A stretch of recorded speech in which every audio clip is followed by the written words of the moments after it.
It was a morning like any other. On April 16th, 2014, hundreds of passengers gathered at the port of Incheon, South Korea, to board the Sewol Ferry. Among them, more than 300 were high school students from Danwon High School, accompanied by their teachers, ready for a field trip to Jeju Island. The atmosphere was full of laughter, cameras flashing, backpacks brimming with dreams. For many of these young people, it was their first big trip away from home, their first taste of freedom. The ferry, weighing nearly 7,000 tons, departed without incident.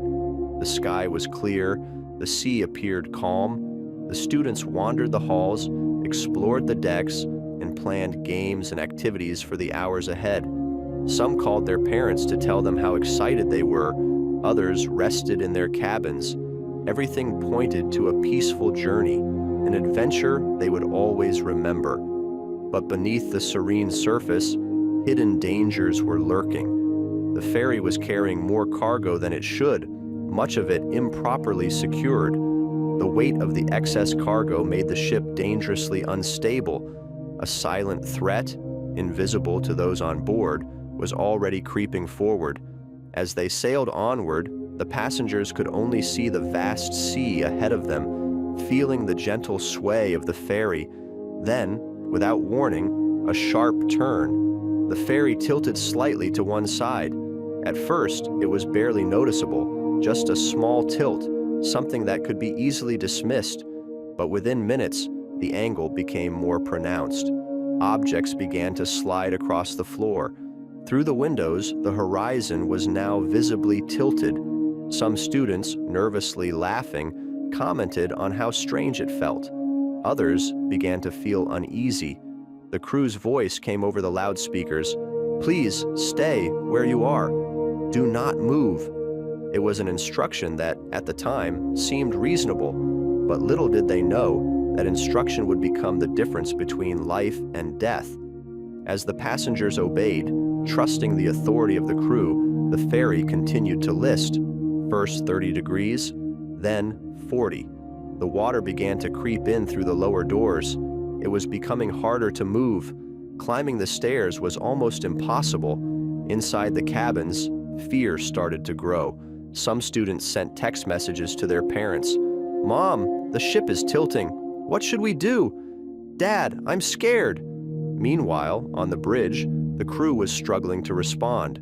There was no clear protocol. Orders were confusing and contradictory. Captain Lee Jun-seok hesitated, delaying the evacuation order. Too much time passed, time that would cost lives. By 9 o'clock in the morning, the Sewol was tilted more than 45 degrees. The lower levels were filling with water. Most of the passengers remained trapped, still waiting for instructions that would never come. Outside, the evacuation had already begun. Most of the crew, except for a few anonymous heroes, abandoned the ship, leaving the passengers behind. Despair began to fill the ferry. Darkness mixed with freezing water, blocked doors, flooded corridors, cries for help, lost in the echo. Minutes later, the first emergency calls were made. Fishing boats, Coast Guard vessels, helicopters, all rushed to the scene. But when rescuers arrived, the devastation was overwhelming. The ferry was nearly overturned. Only a small portion of the hull remained above the surface of the water. Divers fought against freezing temperatures, fierce currents, and almost zero visibility, searching, knowing that time was slipping away. On shore, the parents of the students watched helplessly. Some fell to their knees by the water, pleading with the sea itself. The anguish was unbearable. Their children's messages had stopped. As the hours passed, hope faded. The fog began to blanket the sea like a mourning shroud. By 11 o'clock in the morning, the Sewol disappeared beneath the waters of the Maengol Strait. 304 people lost their lives that day. The majority were teenagers. Young lives, full of promise, stolen before they had a chance to flourish. The Sewol tragedy wasn't just a maritime accident, it was a chain of negligence, delayed decisions, and failed safety systems. a lethal combination of human and structural errors. Investigations revealed that the ferry had been illegally modified to carry more cargo, affecting its stability. Inspections had been superficial, the crew's training was inadequate, and above all, the decisions made during those critical moments sealed the fate of hundreds of lives. Captain Lee and several crew members were tried.